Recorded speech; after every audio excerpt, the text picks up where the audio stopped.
Hey, welcome back everyone. Yeah, back on the Sportster. Some interesting things going on with it.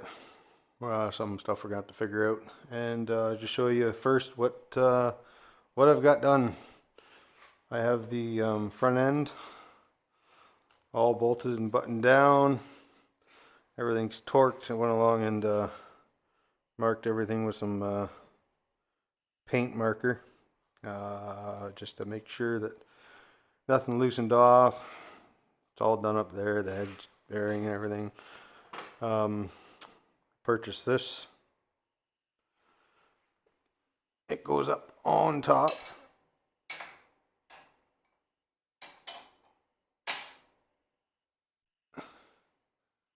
And it allows me to run more of a standard handlebar instead of the wider ones for the springers.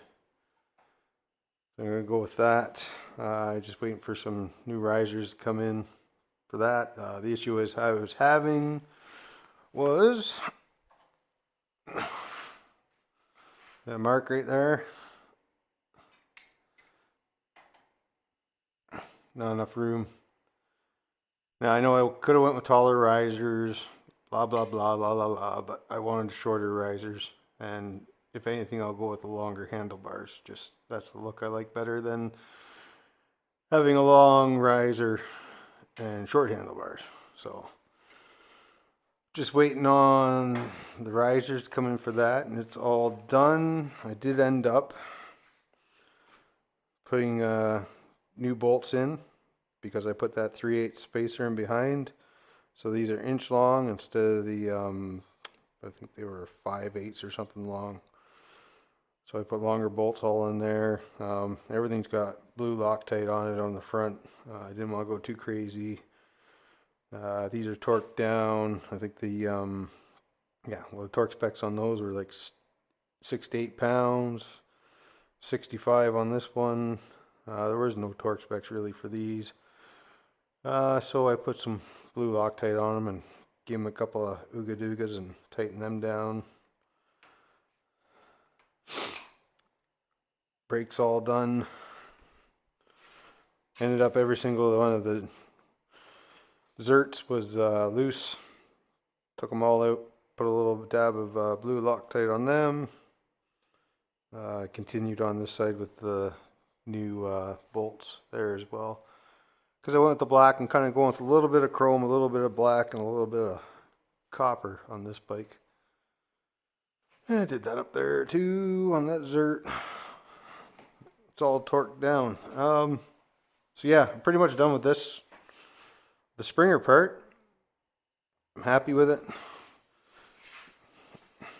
Don't mind how it's not turning as free as it should because it's running up against the tire chock. Now, this freaking thing. I got everything sanded down, got everything cleaned up, and I was lining everything up. Everything's tightened down, lined up. I have 14.5 inches from here, the outside of this rotor on this side, and I have 14.5 inches from here to the outside of this rotor. I just use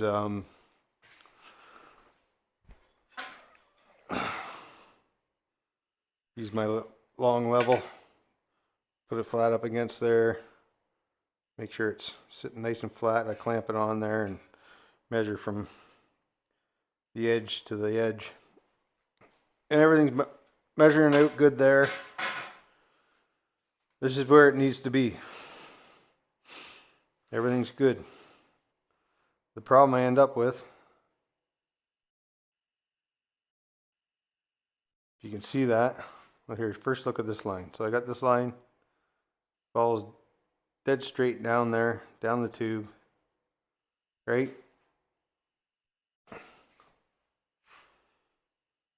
You have it a little bit off.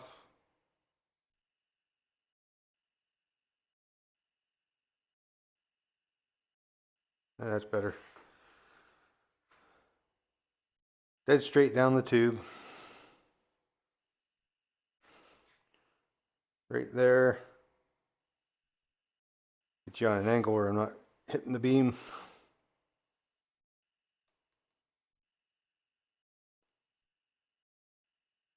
Right there, it's touching the chain.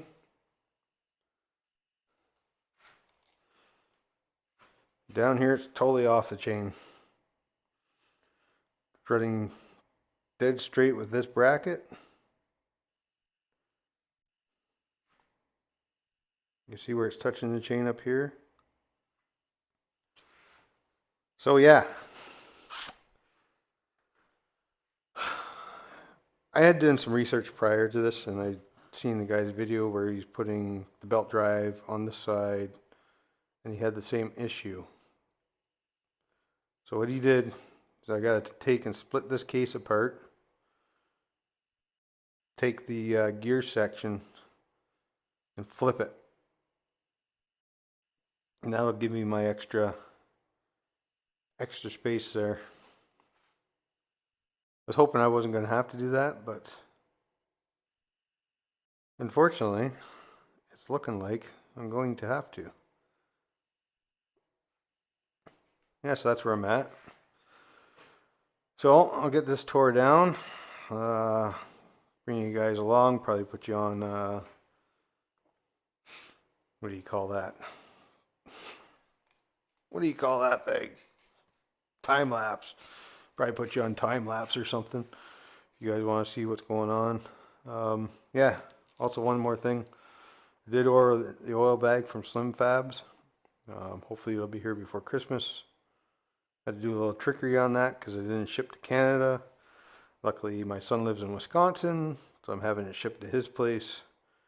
And then to me. Alright, yeah. So I'll get you guys all set up and we'll get this tore apart, and I'll show you what I gotta do to fix it. Well, hopefully. Hold up. Alright, before we go any further on this video, there's a little update.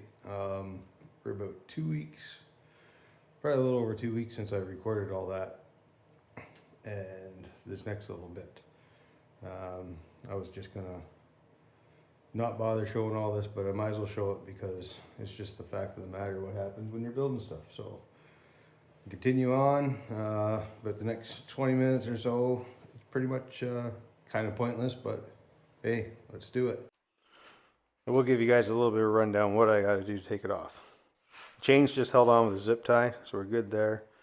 So there's 4 bolts on each one of these blocks. They're not welded. This one's not welded yet. You only weld it on one side. Blah blah blah blah blah blah. So these 4, loosen them off, take them off, and then there's 4 more on here that I loosen and take off.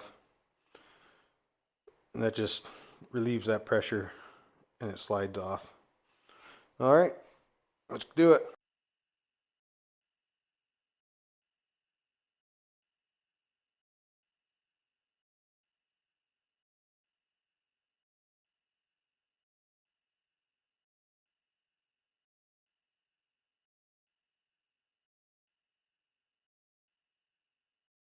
Alright guys, it's off. Pretty easy to do. Loosen those bolts, slides off. Now we got it off, I'll get it up on probably that nice plastic workbench over there. And we'll take it apart and see what we can do about flipping the sprocket.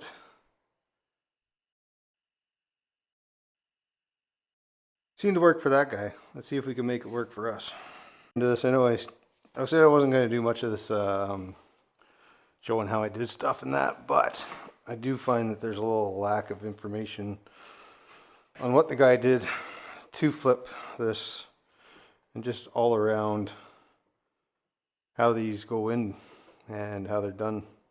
Whether I'm going to do it properly or not, who knows? We'll try, right? So I got about 20 minutes left of the day, and I'm gonna have to shut her down. So let's get into this pig and see what's going on and see how we can flip it. So there's what? 1, 2, 3, 4, 5, 6, 7, 8, 9, 10 bolts, 3/16 Allen key.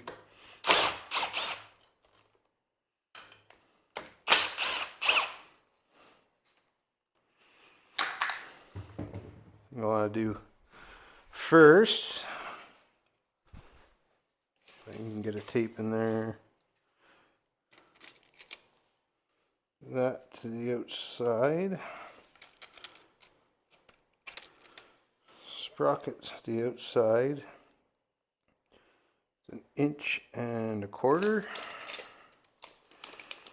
There's little holes on the side here.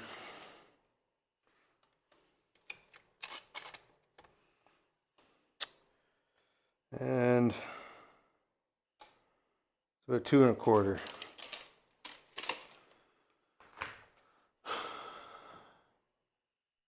Might put us too far over the other way, but we'll see. Yeah, I'll get some more adjustment out of the other stuff.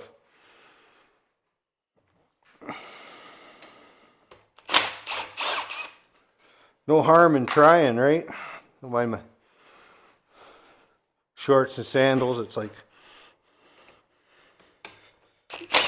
2 degrees outside, but I got the heater going. Got to be comfortable.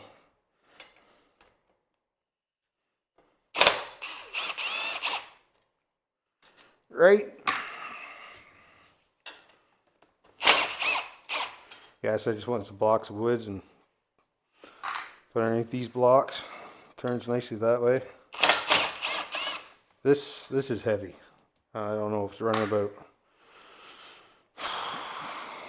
It's got to be a good 100 pounds or more. Should weigh it and find out.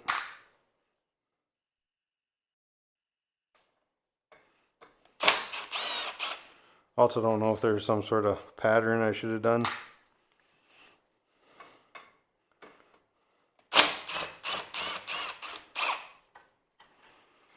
All right.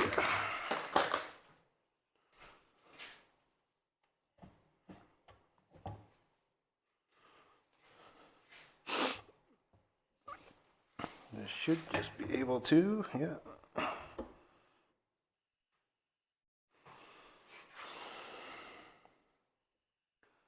Split it just like that. Just wonder if I had anything else.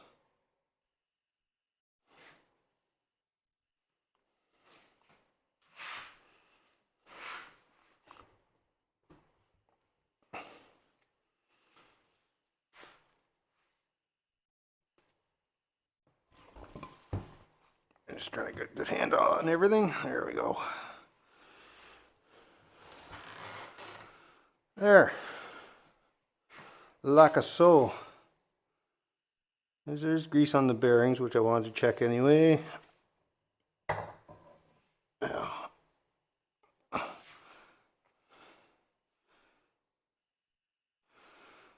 Take it, flip it.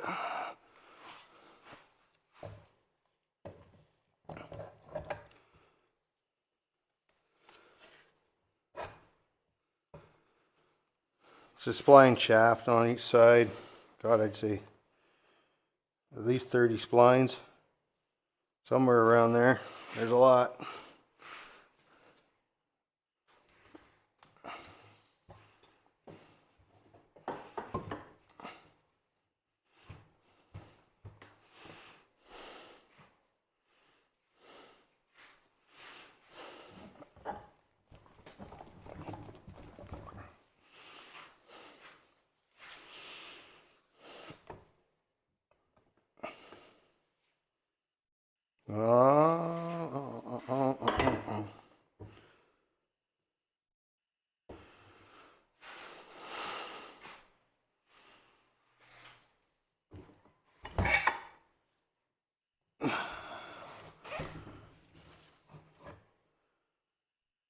Oh dear.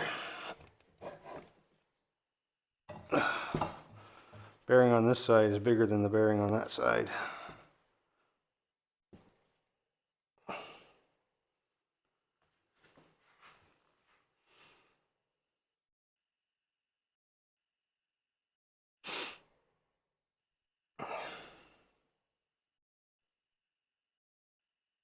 nuts.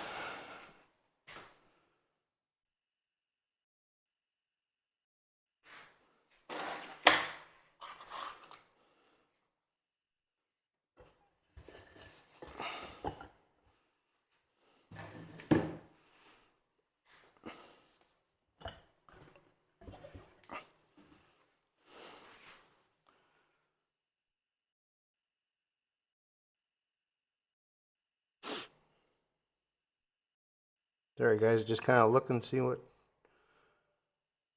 we can do here.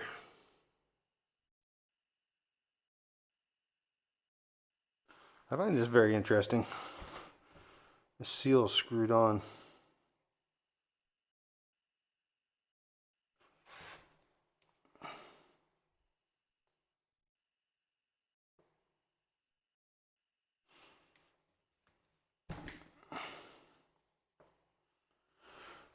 Oh, how did this guy do it?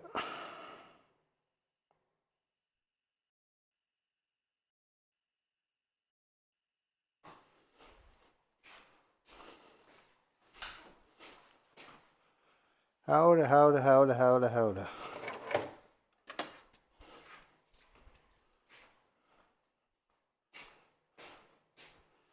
Is this the same?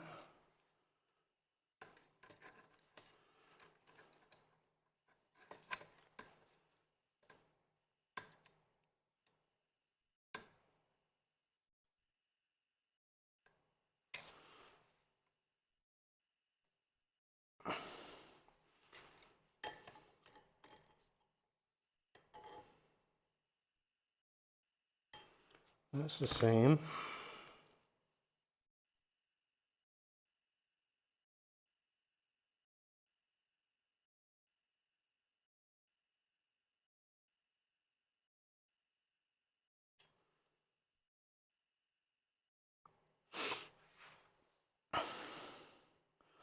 What happens if I take these Allen keys off? There's 2, 3, 4, 5, 6 there. Let's take those 6 off.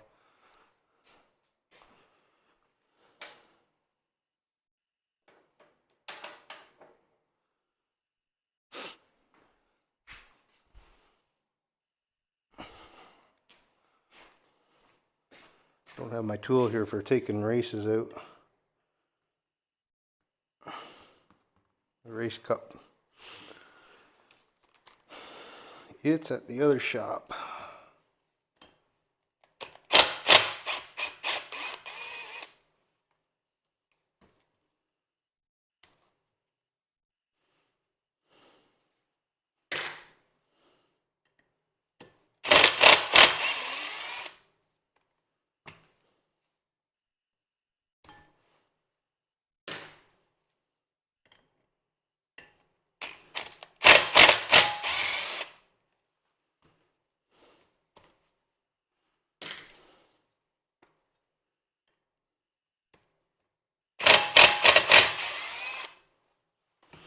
These have some Loctite on them.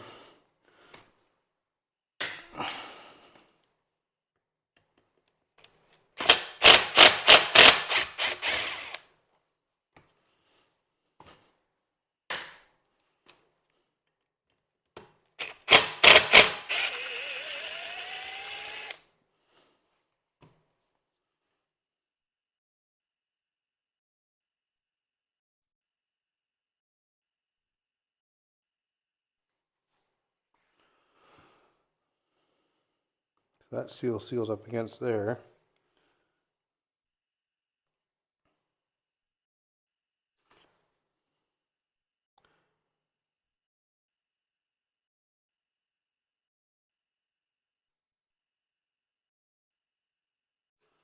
That doesn't look like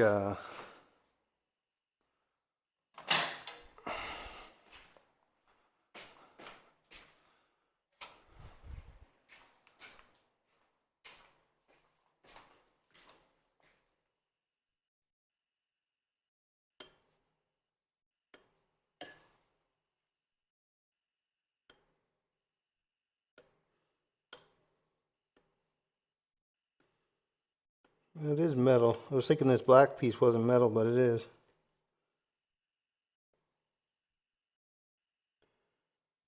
But I'm just wondering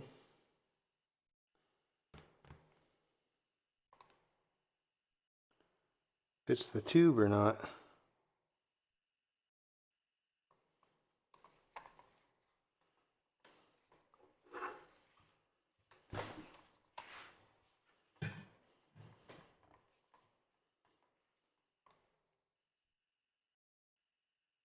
Yeah, it's the tube, I think, but it does look.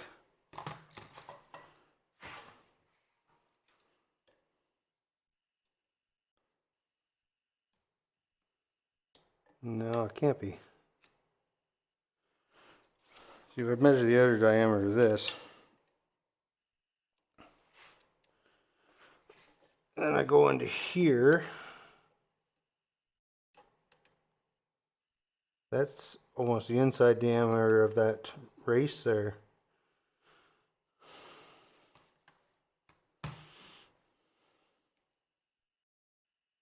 Because I think this would slide off this way.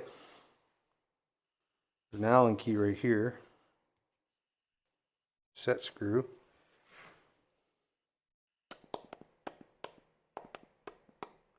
Do, you know? Well, I don't. I have to figure it out though. Alright. My time is up for the night, so we'll get back on her another day. Alright guys, if you made it through the video and didn't bother skipping through, good for you. If you skip through, whatever. It is what it is. Just a learning experience for me, and now I'm going to show you guys what I have figured out and what I'm going to do about the situation of my alignment on the trike. So here we go. So I got her all aligned. Let's turn this light off. Oh, everything's all lined up. And put that light back on. Get rid of that thing. I'm going to show you what I did. So, you see in the video, I was taking this apart. Found out the bearings were different sizes on either side. I went back to the video of the guy that did this and found out that I was doing it all wrong. It'd been a while since I'd watched the video.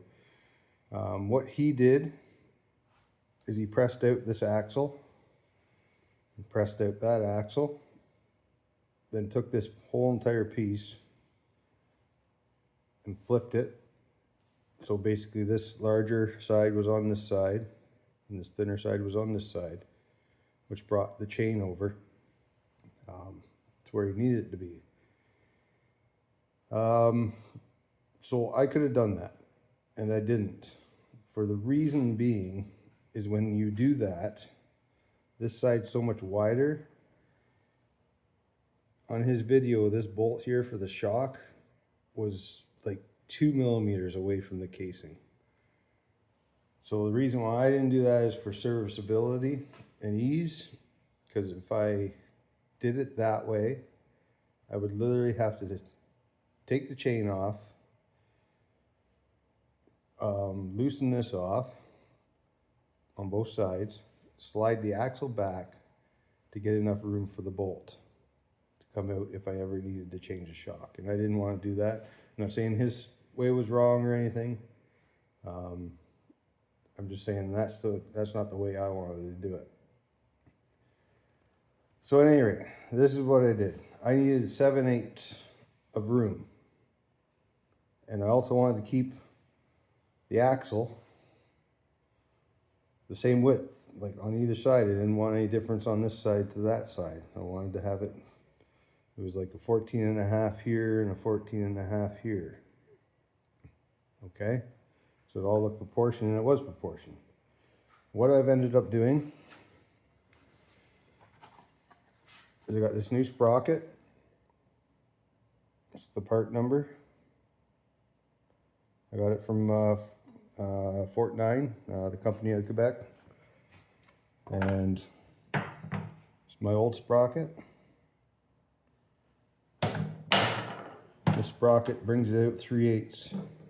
If I could have found a 7/8 sprocket, I probably would have went that way. The only thing I could find was from Twisted Chopper, and they sold a 1-inch one. So this brings the sprocket out 7/8. Or 3/8, sorry. 3/8. Plus, I think if I had that 1-inch sprocket, I don't know how well that was going to work. That's a lot of, I felt like that would have been a lot on this shaft here coming out of the transmission. But I don't know. It's just my opinion. My opinion is just my opinion. So I put a 3/8 sprocket adapter there, and then I'm going to run a 1/2 inch spacer on this side.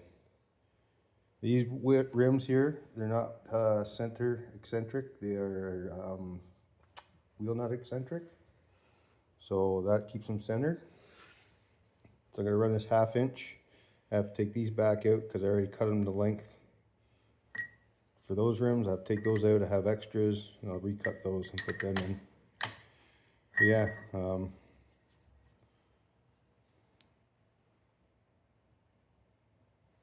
that's the 1/2 inch spacer I'm running. This bolt pattern is 5-on-114.3. So yeah, I'm good. I'm good with that and the way I'm going to do it. The only way I'm ever going to find out whether it doesn't work is to run it. So now I can go ahead. I actually ordered a welder the other day.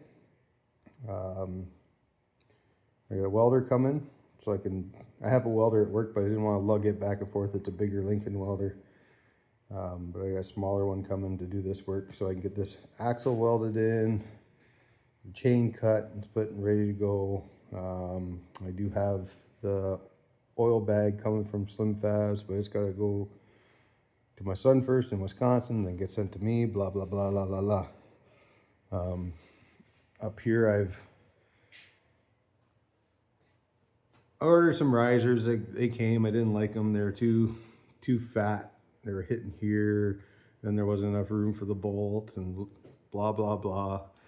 I ended up going with the ones that came on the bike. I think they look all right. I just wasn't going to go with that high of a riser, but you know, it's not that bad. I think it'll work. I still might change up the bars, but see something maybe that comes back. I got a lot of different ideas for what I want to do up here. I wanted to clean it up, everything. I still got to run signals and everything.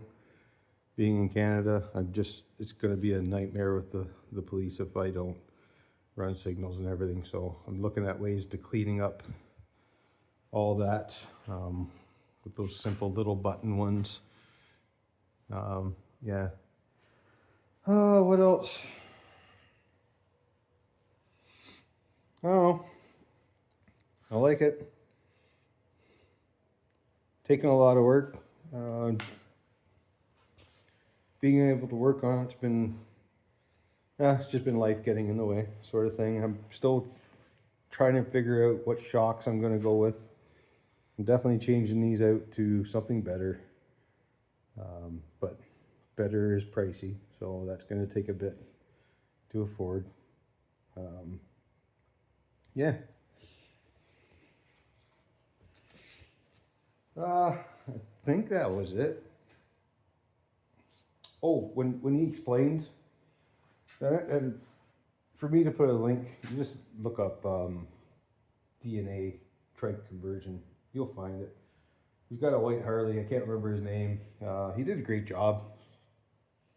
No problems there in that. But yeah, I think this will work better for me in the long run. He pretty much, in his video, he just explained what he did too. He never showed a video of him splitting the axles. If you want to see a video of the axles being split, if you go to Frankenstein trikes, they show you how they take the DNA trike conversion, and they make it over to their version. They thin down the swing arm and everything. So yeah, head over to Frankenstein trikes, and you'll be able to see how they press these out and out. It's almost like they used a motorcycle jack stand, the one that goes under the belly and picks it up. They converted kind of one of those to make a press out of. I have a press at work that I could have kind of done the same thing, but like I said, I didn't want to lose all that space for that bolt there. But yeah, anyway, don't know when you'll see me again. Might be another 2 weeks, might be another month. Try to get as much done as I can. Hold on. I forgot to explain something else.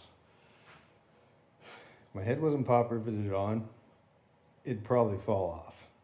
Anyway, I wanted to explain why now I have a 1/2 inch here, spacer. So what ended up happening is now, from here to the side of the spacer is 15 inches. I can't even talk properly. From here to the side, this side of the rotor, the disc, is 15 inches. From here to this side of the disc is 14.5. So I put that 1/2 inch spacer in there, which is now going to put the outside of this wheel and the outside of that wheel the same distance apart from here to there and there to here. You try to remember everything you want to say, and sometimes you just forget. But yeah, there you go. Anyway, peace out from Double Thumper Garage, boys.